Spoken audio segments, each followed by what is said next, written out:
ريبر وعلي شاكر هم ملوك اليوتيوب العراقي. لا تقول لي علي المرجاني ولا اسلام وليد. تبا لي ولكم.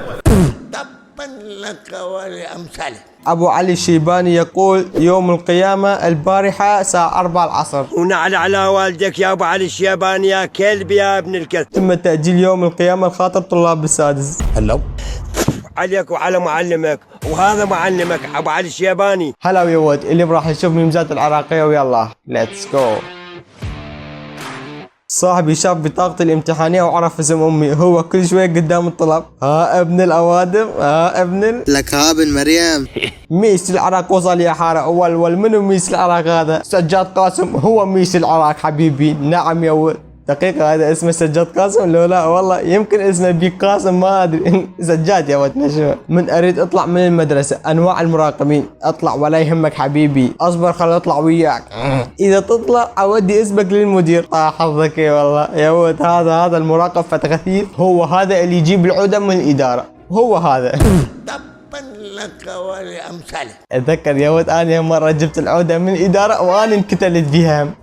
نعم. اتابع محمد عدنان تحليلات المباريات. اتابع جو حطاب ومغامرات. على فكرة علي شاكر وريبر هم ملوك اليوتيوب العراقي. لك دنجاب. تبا لي ولكم.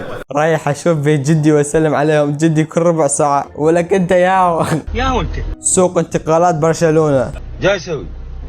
قاعد افجر. شلون؟ ياهو انت ولد. جاي اسوي؟ ياهو انت. جاي اسوي؟ دخل سيارتك ولا يلا. شو اسمك؟ ولي يلا ولي. شو اسمك انت؟ قلت لك. شب لا مرض محمد لا. قلت لك. شب الوسطاني من يطلب شي من امه ولك انت ياهو. ياهو انت. رحنا خطار القرايبنا وطبقنا سيارتنا بباب جيرانهم. دخل سيارتك ولي يلا. دخل سيارتك ولا يلا. مشجعين ريال مدريد كل موسم تيك تاك تيك تاك تيك تاك تيك تاك. طالب السادس من يلزم الموبايل نص دقيقة هالايام ابوه. اذا نجح او انا شهادتي اشوفها بالنص بعد. لا ينجح. من ينجح؟ من ينجح؟ والله ما ينجح.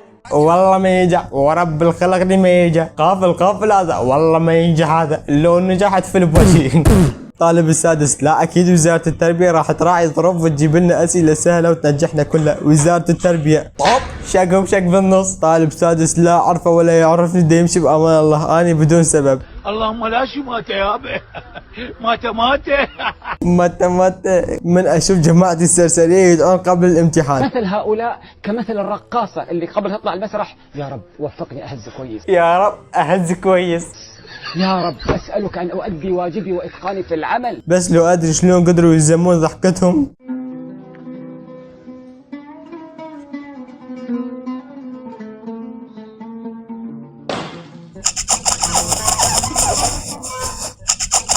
من تسألها وتقول لها ايش كم اخ عندك وتقول لك ما عندي بس انت.